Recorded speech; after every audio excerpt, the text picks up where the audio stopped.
안녕하십니까. 어느덧 전도회가 4주 앞으로 다가왔습니다.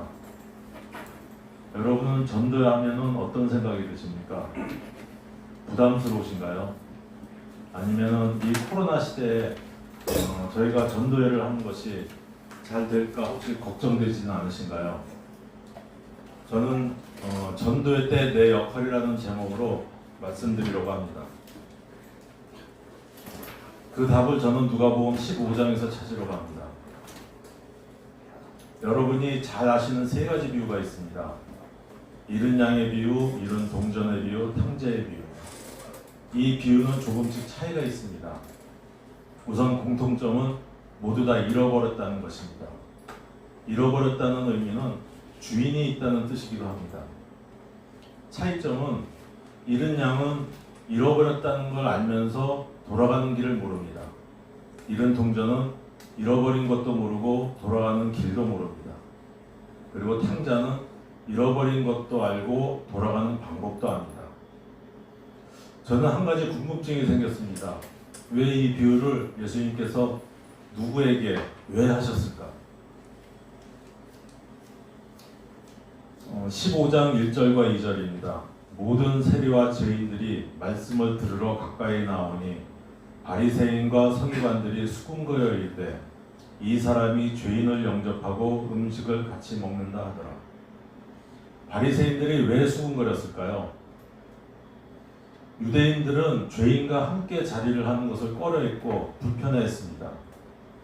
심지어 이방인들과 함께 식사하는 것은 불법이었습니다. 그들이 생각하는 죄인은 불법으로 돈을 모으는 세리나 또 그들의 죄로 인해서 가난하게 산다고 생각하는 가난한 사람들, 또 그들의 용서받지 못하는 죄로 인해서 그들이 하나님으로부터 벌을 병이라는 것으로 받았다고 생각하는 병자들을 죄인이라고 생각했습니다.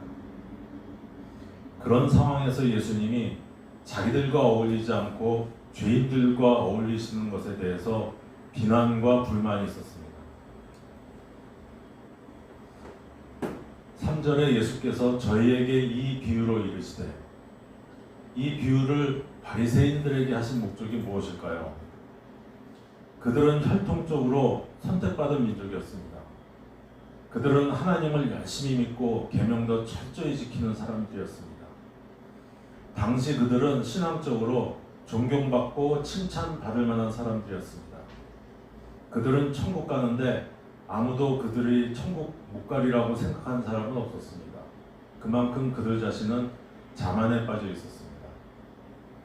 지금 이 시대에 교회 잘 다니고 교회를 열심히 한다고 또 진리를 잘 따른다고 자만에 빠진 나에게 이 비유를 혹시 하실지도 모릅니다. 너희 중에 어떤 사람이 양 100마리가 있는데 그 중에 하나를 잃으면 99마리를 들에 두고 그 잃은 것을 찾아내기까지 찾아다니지 아니하겠느냐. 목자이신 예수님의 관심은 99마리의 양이 있는 것이 아니고 잃어버린 한 마리 양이 있었습니다. 그리고 찾을 때까지 찾으셨습니다. 결코 포기하지 않으셨습니다. 목자가 찾으러 가지 않으면 양은 돌아오는 길을 알 수 없습니다. 그래서 찾아오기를 기다리는 것이 아니라 찾으러 가야 합니다. 우리 주변에 잃은 양이 있나요? 교회를 다니다가 떠났으나 돌아올 방법을 몰라 방황하는 양들이 많이 있습니다.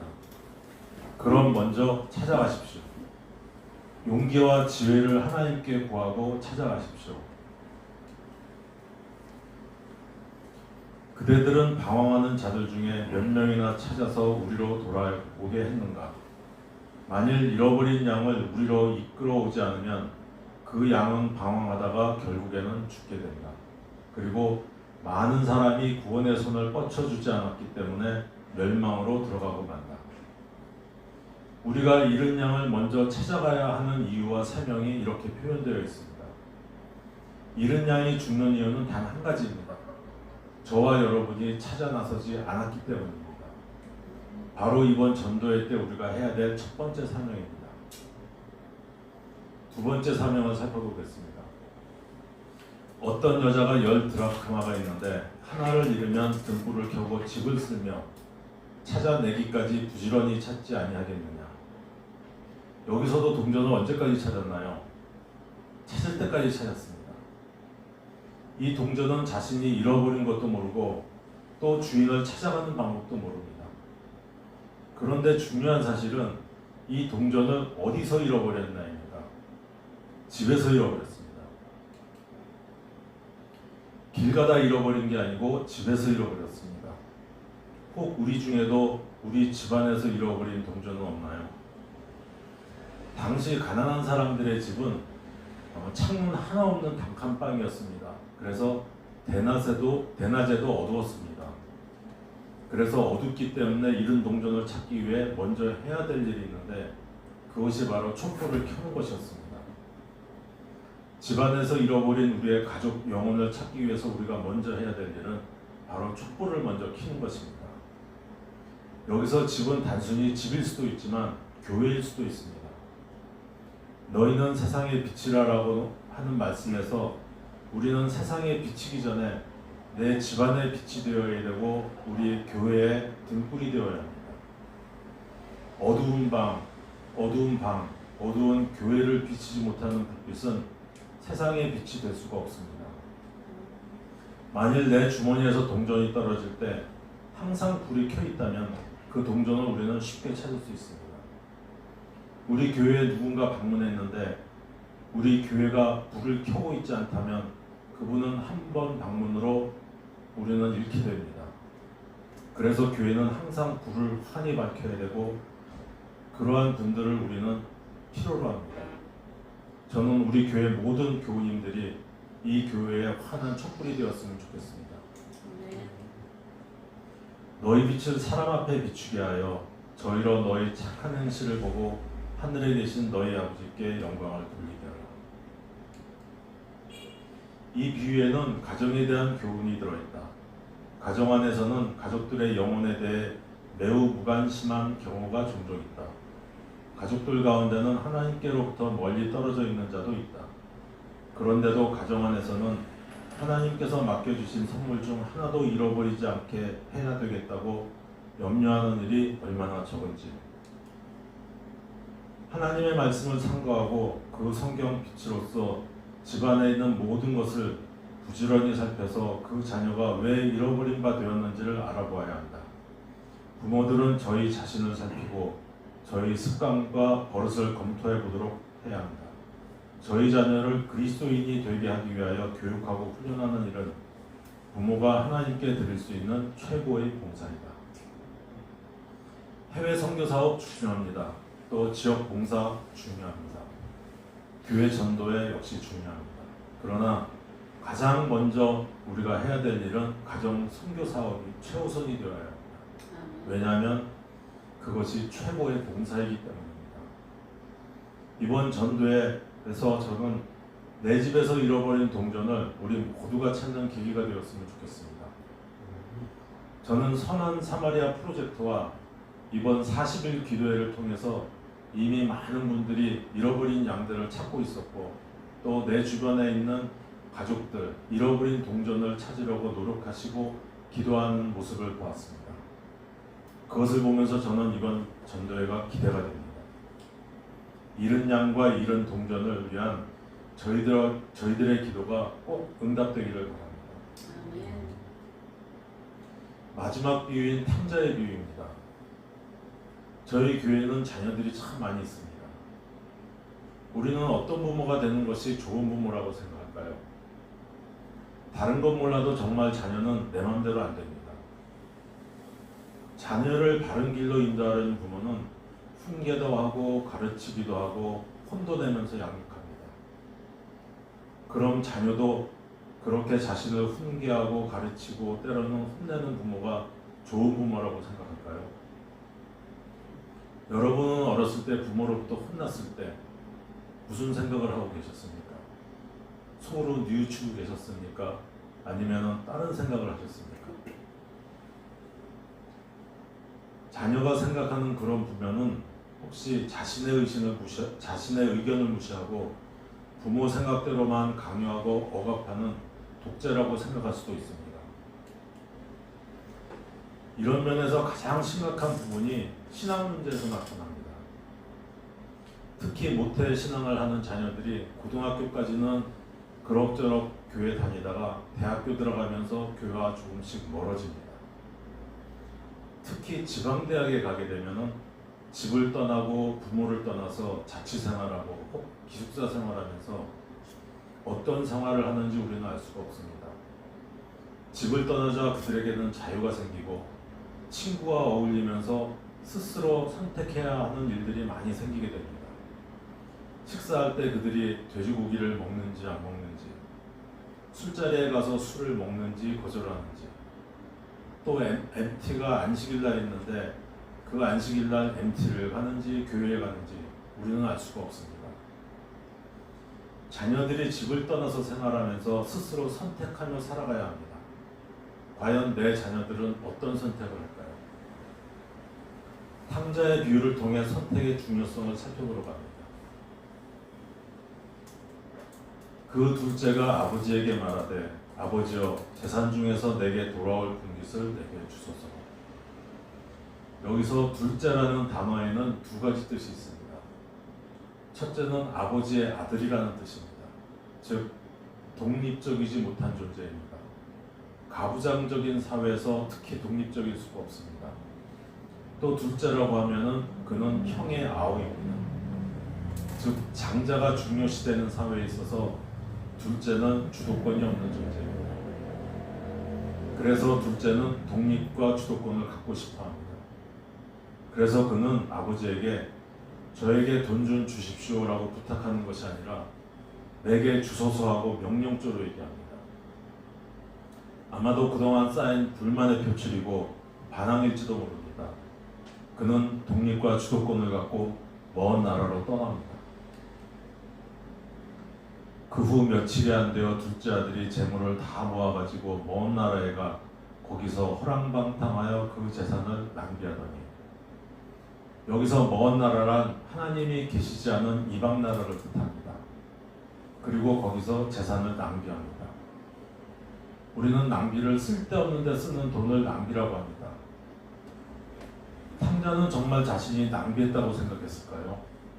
그가 돈을 쓰면서 나는 지금 돈을 낭비하고 있어 그렇게 생각했을까요? 제3자가 봤을 때 탕자는 낭비를 했지만 탕자 자신은 낭비한 게 아니라 소비했습니다. 그리고 그는 그의 즐거움을 위해서 투자했습니다. 자본주의 사회에서는 소비를 미덕이라고 합니다.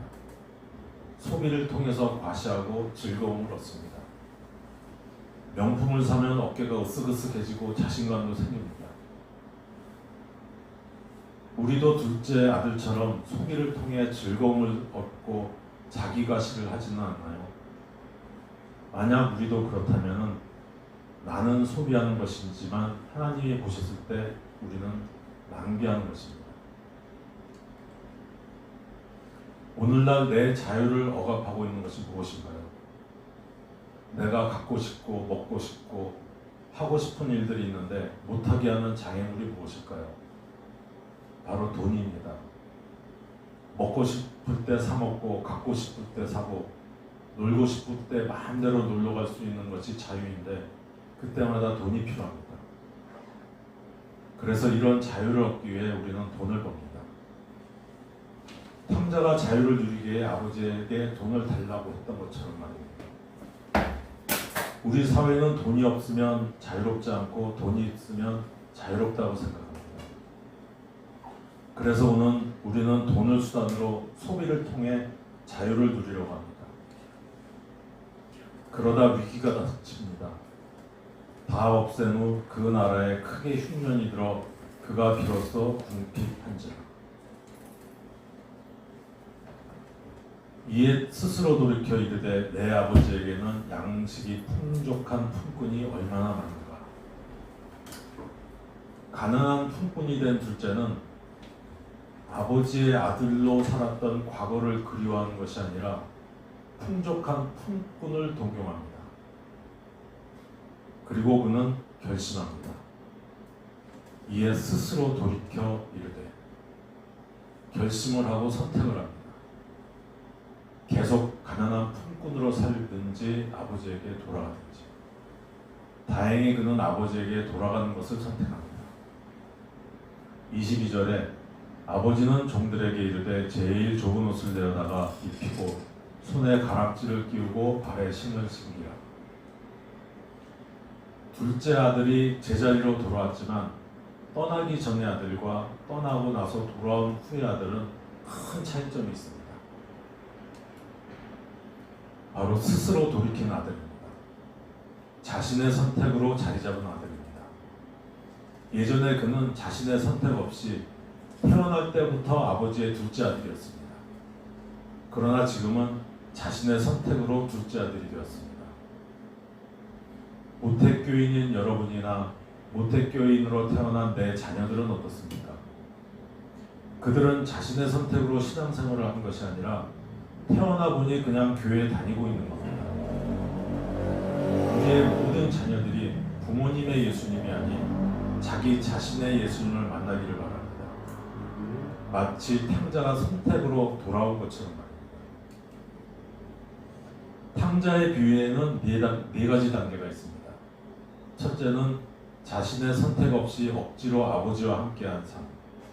두 번째는 자신의 선택으로 아버지를 떠나 허랑방탕하게 사는 삶. 세 번째는 궁핍함을 경험하는 단계. 네 번째는 스스로 선택하여 아버지께로 돌아오는 단계. 여러분은 지금 어느 단계에 있습니까? 혹 내 자녀들은 지금 어느 단계에 있습니까? 둘째 아들의 경험을 우리가 간접 경험해보면 진정한 자유란 무엇일까요? 그것은 선택에 의한 삶입니다. 앞에 두 비유에서는 잃은 양과 동전을 끝까지 찾으시는 하나님의 모습이 보이지만 탕자의 비유에서는 찾고 계시는 하나님의 모습이 보이지 않습니다. 왜 찾지 않고 기다리고만 계실까요? 양과 동전은 선택의 능력이 없습니다. 그래서 찾아 나서는 주인의 역할이 절대적입니다. 그러나 둘째 아들은 선택할 수 있는 존재이기 때문에 하나님은 인내로 돌아오기만 기다리고 계십니다. 창조 때부터 하나님은 강제성이 아닌 선택의 자유를 우리에게 주셨습니다. 저는 특별히 오늘 이 후반기에 나오는 마다들의 이야기를 깊이 생각해 보려고 합니다. 탕자의 비유는 탕자에게 초점이 맞춰져 있지만 사실은 집을 떠나지 않은 마다들의 이야기도 굉장히 중요합니다. 25절과 28절입니다.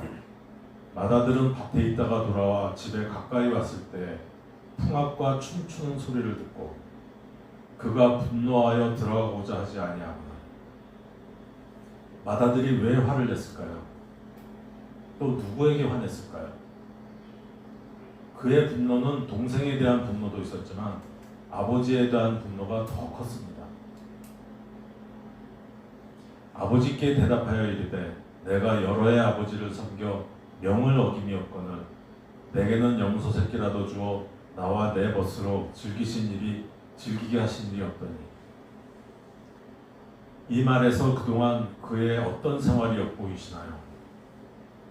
이 말 속에는 즐거움이 없습니다. 마치 종이 주인을 섬기는 생활을 했던 그러한 말투입니다. 그는 장자였습니다. 그럼에도 그는 아버지로 여기지 않고 아버지를 주인으로 섬기고 있었습니다. 이 말투를 우리에게 적용해보면 나는 안식일에 교회에 빠짐없이 다니고 또 교회 일도 열심히 했는데 왜 내 삶은 이 모양 이 꼴입니까? 이게 지금 마다들이 아버지께 분노하는 이유입니다. 혹시 우리도 지금 하나님 안에서 사는 삶이 아무 기쁨 없이 억지로 사는 삶은 아닌가요? 혹시 몸은 교회에 와 있는데 내 마음은 탕자가 갔던 저 먼 나라를 동경하고 있지는 않나요? 세상 사람들이 즐기면서 사는 삶이 부럽지는 않습니까? 아니면 탕자처럼 한번 놀고 싶지는 않습니까? 그런 생각을 하는 이유는 지금의 내 생활에 기쁨이 없기 때문입니다. 하늘나라 가고는 싶어 이렇게 교회에 다니는데 즐거움이 없습니다. 어정쩡한 신앙생활을 하고 있습니다. 내가 네 행위를 아노니 내가 차지도 아니하고 뜨겁지도 아니하도다. 내가 차든지 뜨겁든지 하기를 원하노라.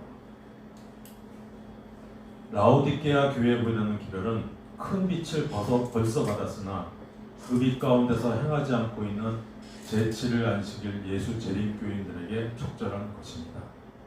그들은 전적으로 포기하고 불신자가 되는 모험을 하지는 않으나 그렇다고 기꺼이 자아에 대해 죽고 그들의 믿음의 원칙을 철저히 따르고자 하지도 않는다. 네가 말하기를 나는 부자라 부유하여 부족한 것이 없다 하나 네가 궁고한 것과 가련한 것과 가난한 것과 눈먼 것과 벌거벗은 것을 알지 못하는도다.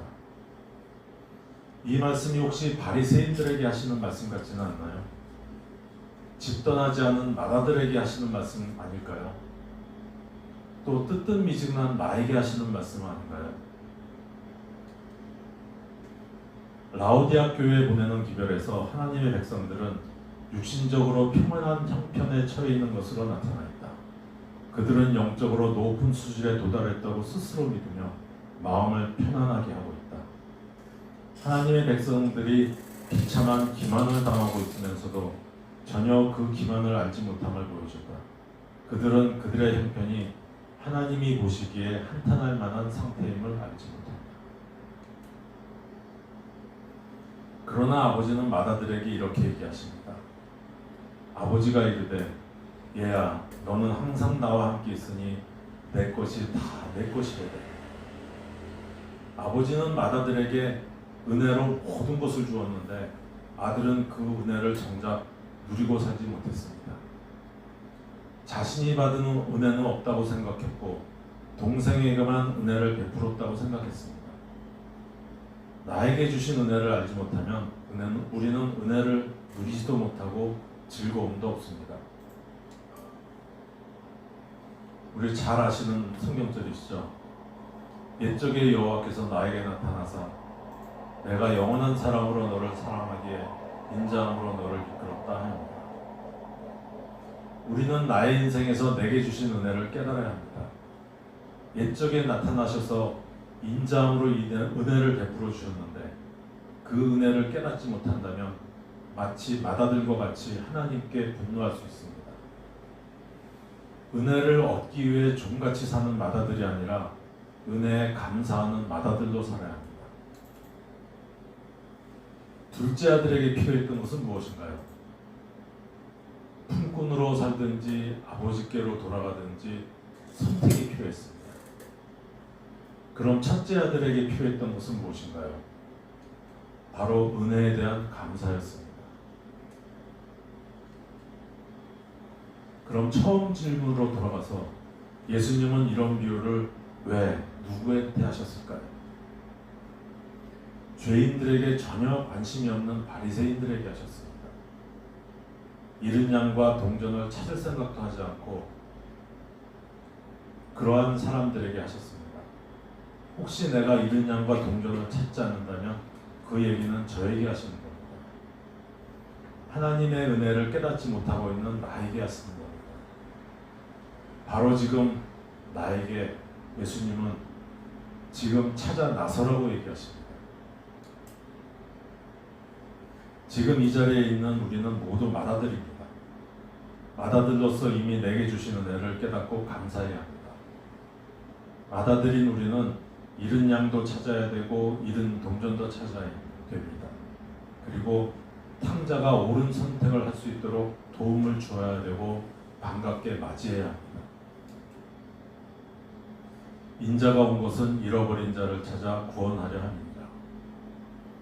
우리는 바리새인 편에 서서 수군거리고 비난하는 것이 아니라 예수님 편에 서서 예수님과 함께 잃은 자를 찾아 나서야 합니다. 이번 전도회가 하나님의 은혜에 감사하고 많은 잃은 양과 동전을 찾고 많은 탕자가 돌아올 수 있는 전도회가 되기를 바라면서 말씀을 마치겠습니다.